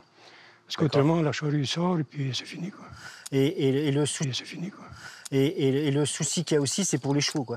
Les chevaux, quand ils tapent dans un caillou, qu'ils tapent dans une racine, ça leur met un coup dans le collier. C'est ce qu'ils appellent les chevaux qui mettent des coups de collier. Et là, si on n'a pas des chevaux qui sont vraiment très gentils, on a des chevaux qui peuvent arriver à forcer d'un seul coup et éventuellement peut-être casser une charrue. Ou alors, comme ça peut arriver, le soc tape dans la charrue et ça peut remonter les brancards de la charrue et malheureusement taper dans la figure, quoi.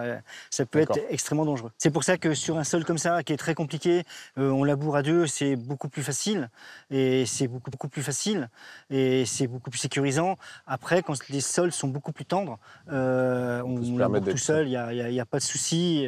Quand il n'y a rien, que ça va bien, il n'y a même pas y toucher, on peut le tenir. Ça va bien, il n'y a même pas y toucher, on peut le tenir d'une main. Oui, mais là, c'était pas le cas. Non. Là, ça a l'air plus difficile. J'avoue que je veux bien essayer, même si je suis pas sûr de bien réussir. Eh bien, volontiers, on va procéder aux essais. Voilà, Serge, on va y mettre la charrue en place. Je vous suis. Je vous suis. Allez, tourne.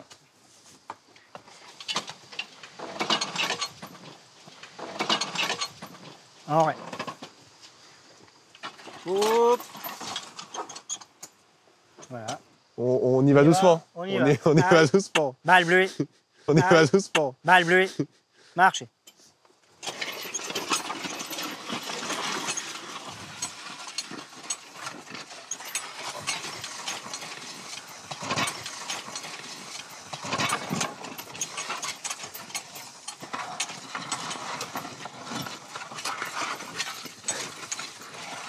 Oh là là. Oh là là. Ça va. Faut que je tourne un peu. Ouais.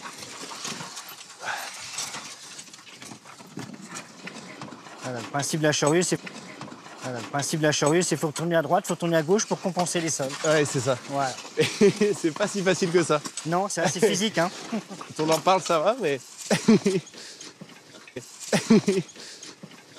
Là, c'est impressionnant comme ça tire, là. Avec le... On sent bien les cailloux. C'est impressionnant. Hop. Bon, Serge, diagnostic, ça n'a pas l'air terrible. Bien, hein. bien, bien. Non, c'est pas très droit, là. Ah bah, Il y a une déviation au milieu.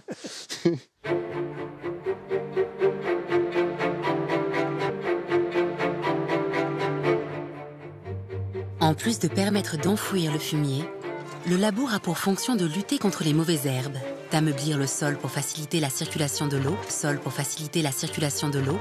la pénétration des racines et de l'aérer pour favoriser la minéralisation de la matière organique.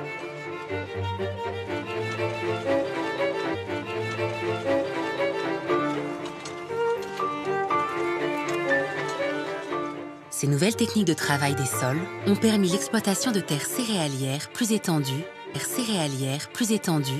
plus productives, et par ricochet, un accroissement démographique majeur en mettant fin aux famines.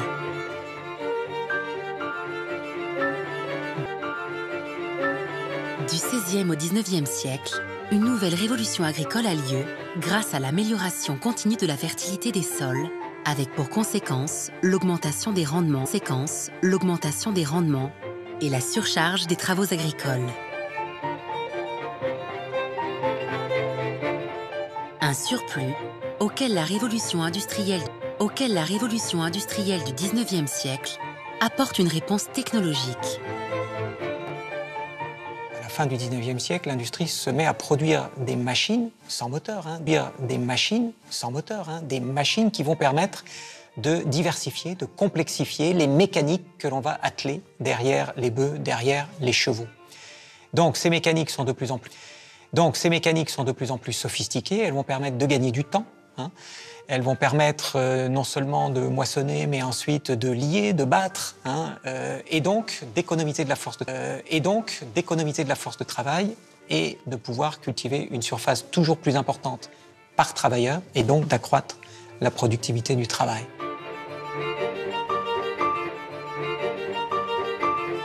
Avançant 1,5 fois plus vite qu'un bœuf et pouvant travailler chaque jour 2 heures de plus, le cheval de trait est le moteur incontournable de ces nouvelles mécaniques agricoles.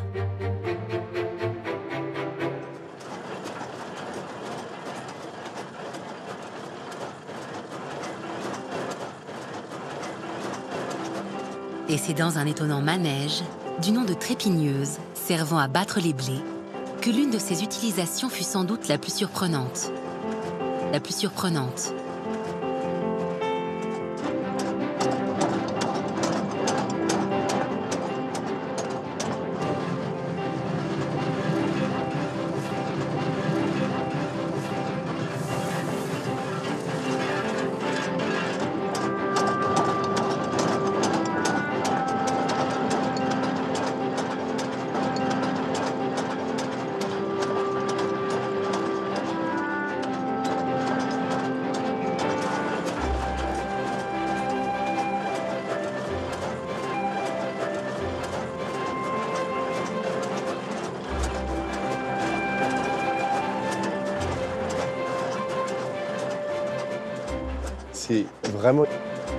C'est vraiment une machine impressionnante parce que le tapis roulant ici est uniquement entraîné par le poids de l'animal. C'est pour ça qu'il est en pente, c'est ça?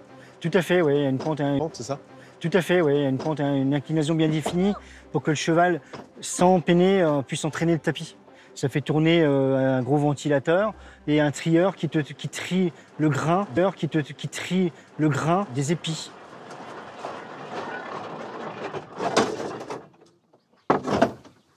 Et la trépineuse, quand elle est arrivée, quel gain de productivité elle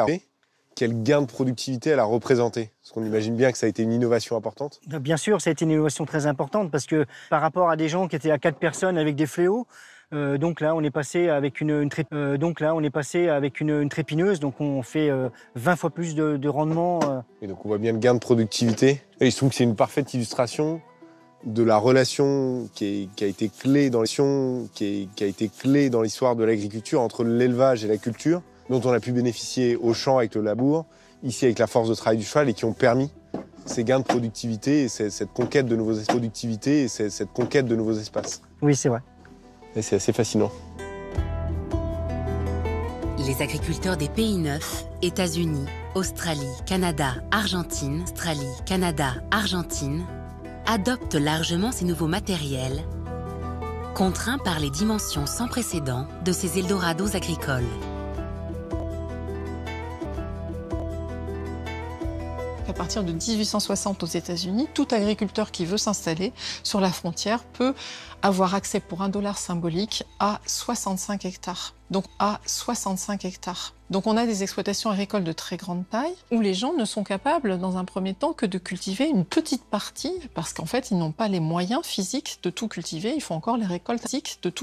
il faut encore les récoltes à la main. À partir du moment où le chemin de fer va arriver dans les campagnes américaines, les agriculteurs vont pouvoir vendre leur surplus plus facilement, s'enrichir, et ils vont commencer à acheter les moyens de production que produit l'industrie. Et ce qu'on voit très très bien à partir de 1860 aux États-Unis, c'est qu'il y a une espèce de course-poursuite, avec des industriels qui ne cessent de concevoir des machines toujours plus performantes pour permettre aux agriculteurs de cultiver une surface de plus en plus importante. On a même mis au point une moissonneuse-batteuse attelée devant laquelle on a 25 chevaux qui tirent une machine très complexe qui non seulement coupe les céréales, mais va jusqu'au battage. Et il y a même une personne sur la machine, il y a 6 personnes qui sont sur la machine et il y en a une qui ne fait que coudre le sac. Et ce qui sort de la machine, c'est les grains dans un sac. Entrée dans l'ère du gigantisme, la production agricole abandonne progressivement la traction animale pour la motorisation issue de la seconde révolution industrielle. Le début d'une fin pour la paysannerie occidentale, de plus en plus muette face au fracas des pistons, des soupapes et des cylindres. La révolution agricole contemporaine, c'est-à-dire celle qui se développe en Europe de l'Ouest pendant la deuxième moitié du XXe siècle, et bien sûr aux États-Unis, est essentiellement fondée sur les éléments suivants. D'abord l'utilisation du moteur à essence, c'est-à-dire l'énergie fossile. Ensuite, l'utilisation massive d'engrais chimiques. Cette utilisation avait commencé avant, mais elle se généralise au cours de cette révolution agricole. Troisième élément, l'utilisation de plus en plus importante, de plus en plus massive de produits chimiques pour lutter contre les champignons, les bactéries, les mauvaises herbes, les insectes. Et enfin, la sélection génétique pour adapter les plantes cultivées à ces nouveaux intrants et aux machines que l'on va utiliser. Je prends un exemple. Si vous voulez moissonner une parcelle de blé à la moissonneuse-batteuse, il est impératif que tous les épis soient à la même hauteur, qu'ils soient tous mûrs au même moment. Et on va donc créer des variétés qui, bien sûr, sont plus productives. C'est l'un des objectifs de la sélection variétale, mais qui aussi sont extrêmement homogènes et adaptées à des doses d'intrants plus importante, adaptée à la motomécanisation des cultures.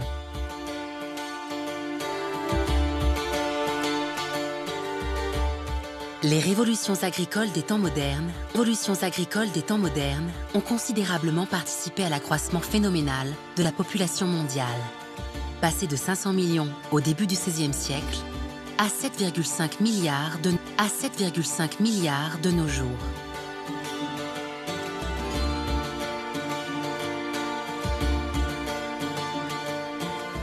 Devenue une véritable industrie, l'agriculture contemporaine a délaissé les hommes à mesure qu'elle accueillait les machines. Un seul travailleur suffisant pour l'exploitation d'une centaine d'hectares de céréales. En Europe de l'Ouest et aux États-Unis, la proportion d'agriculteurs dans la population économiquement active est ainsi passée de 40% au milieu du XXe siècle à seulement 4% aujourd'hui. Tandis que les exploitations agricoles se spécialisaient dans un souci de profit, abandonnant la production diversifiée, essence même de l'agriculture. Dès lors qu'on a spécialisé les exploitations agricoles de la sorte, on a séparé les activités de culture et les activités d'élevage. Beaucoup d'exploitations ne produisent que des productions végétales, d'autres exploitations sont spécialisées dans les productions animales et ne produisent que des productions animales. Et on a mis le doigt dans un engrenage, effectivement, qui est allé beaucoup trop loin dans la spécialisation, beaucoup trop loin dans la chimisation, dans la simplification, dans l'homogénéisation, avec les effets pervers que l'on connaît aujourd'hui en matière d'environnement notamment.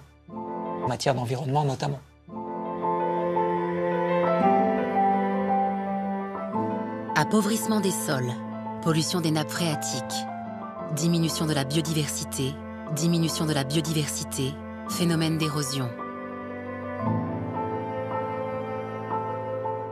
Les dérives du productivisme ont conduit l'agriculture dans une impasse écologique. Comment pourrait-elle se réinventer ?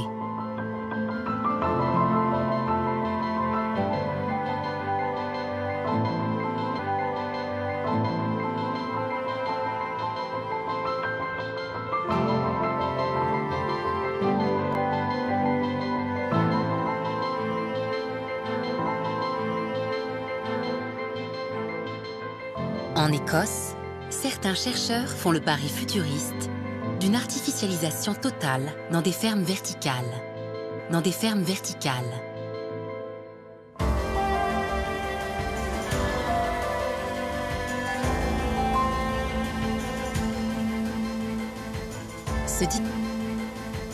Ce dispositif expérimental pousse le concept à son extrême en contrôlant jusqu'au paramètre le plus aléatoire de l'agriculture, l'ensoleillement. En agriculture, on est habitué aux serres, on a artificialisé un certain nombre de choses, on contrôle la température, on contrôle l'aération. Ce qui est perturbant ici, c'est qu'on est allé encore plus loin. Je pense que ce qu'il y a de vraiment unique avec ce système, c'est qu'on a un contrôle total sur toutes les variables environnementales, à commencer par la lumière.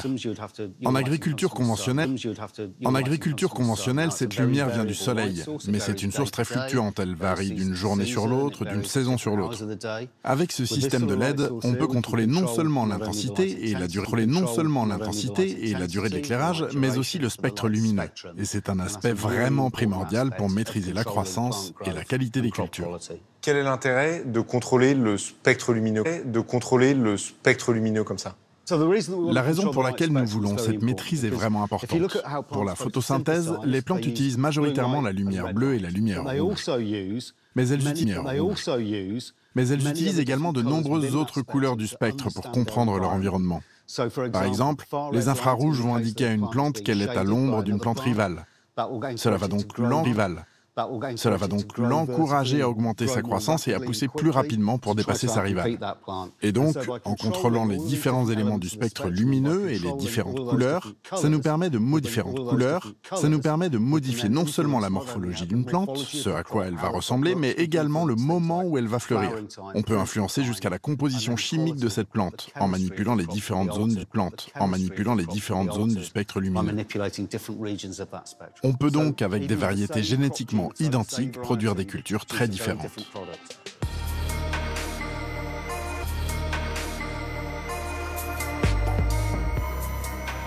Ultra rationalisée, entièrement robotisée, cette ferme du futur permet une culture sur mesure.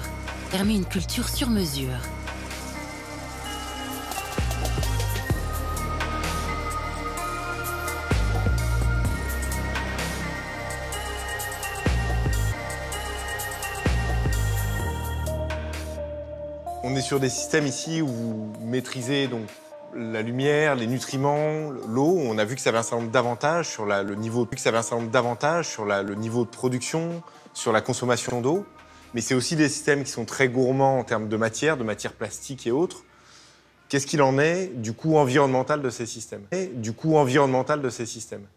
Avec ce système, on travaille à obtenir les rendements les plus hauts possibles. Alors oui, effectivement, il pourrait y avoir de plus grandes émissions de CO2 à cause de l'éclairage. Mais tout dépend de la source d'énergie que vous utilisez pour alimenter vos LED. Si vous utilisez des énergies renouvelables, le bilan carbone sera bon. Et parce qu'on utilise un sas totalement étanche, on peut empêcher les insectes, les ravageurs et les maladies d'entrer. Et ça nous permet de ne pas utiliser de pesticides ni de fongicides. Si l'on gère ces systèmes avec soin, en réfléchissant bien à ce que l'on fait, je pense qu'il peut même y avoir des bénéfices pour l'environnement comparé à une agriculture plus conventionnelle. On se doute en voyant ces systèmes qu'on ne va pas les implanter partout, et justement, dans quel milieu ce type de système pourrait être pertinent. Je pense que ces systèmes seraient très pertinents dans des zones urbaines très denses, là où il y a une grosse demande de produits alimentaires.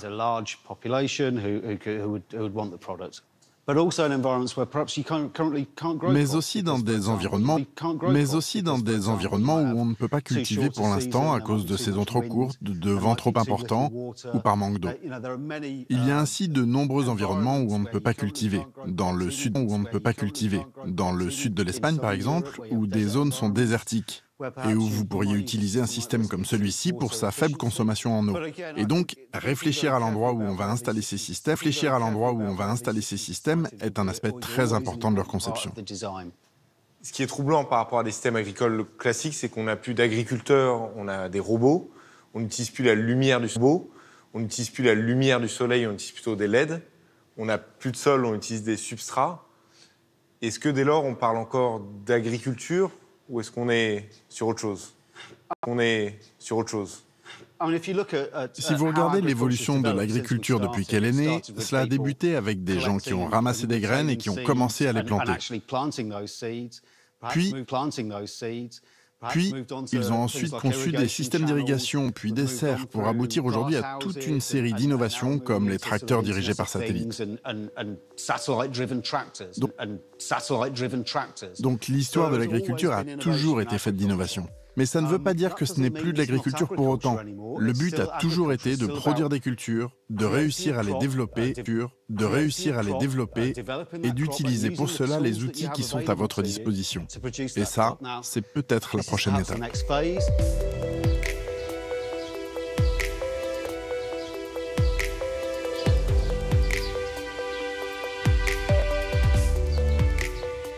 Cette nouvelle forme de culture, coûteuse, produisant essentiellement des légumes-feuilles, ne saurait répondre à tous les défis d'une agriculture véritablement nourricière pour les 10 milliards d'individus qui peupleront la planète en 2050.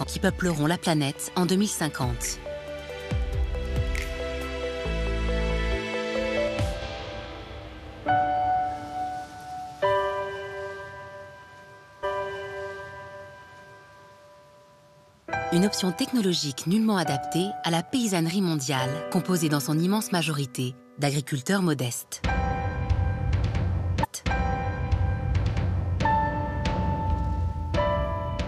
Quel chemin dès lors emprunter pour nourrir l'humanité?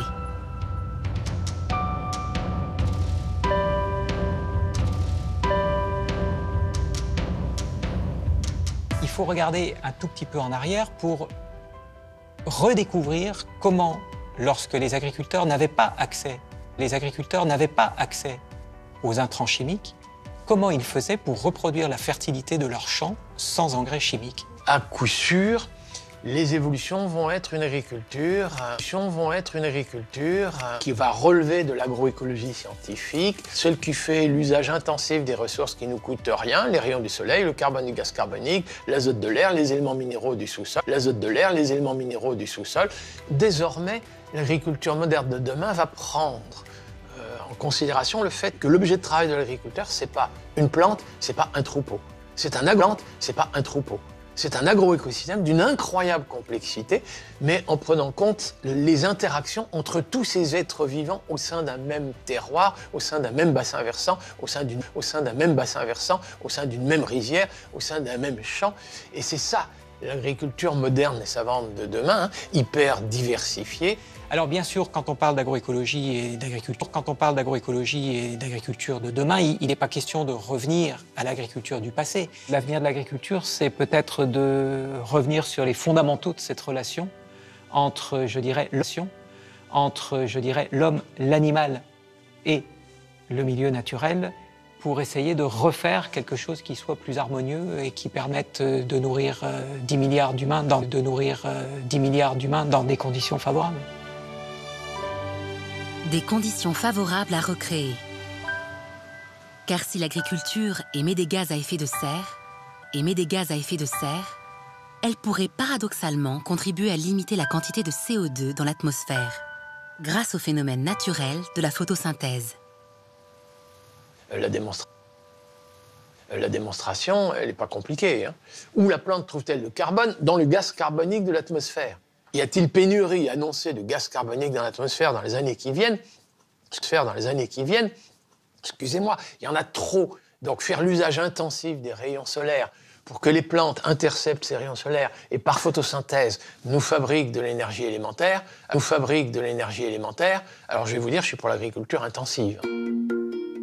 La quantité de carbone contenue dans l'atmosphère augmente chaque année de 4,3 milliards de tonnes du fait des activités humaines. 30% de ce CO2 est récupéré par les végétaux qui, grâce à la photosynthèse, le décomposent. Fabriquant d'une part de l'oxygène qui est recraché et d'autre part des composés organiques, tels que les glucides qui permettent à la plante de croître. Ainsi, le carbone est intégré au sol par le développement des racines, puis lorsque les végétaux meurent, par leur décomposition en matière organique.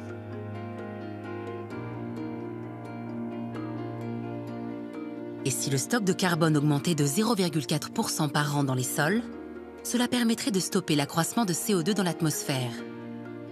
C'est le but de l'initiative internationale 4 pour 1000 qui vise à faire des sols agricoles d'importants puits de carbone. Pour y parvenir, elle encourage les méthodes agroécologiques comme la complémentarité des cultures par la plantation d'arbres et de légumineuses au cœur des parcelles céréalières.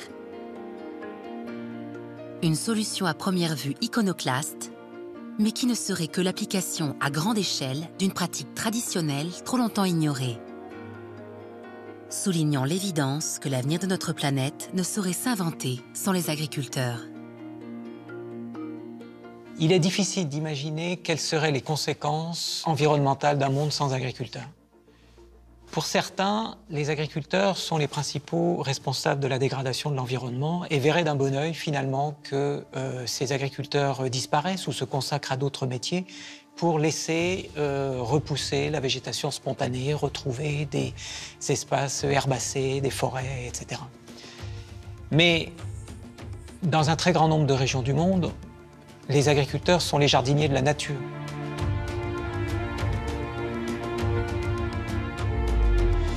Le passage de la prédation à l'agriculture, ça a ouvert une porte à des agricultures extrêmement différentes. Hein. Il n'y a pas une voie unique. Ce fut de belles aventures à l'agriculture depuis le néolithique jusqu'à nos jours, et on pourrait avoir de belles aventures si on redevenait raisonnable.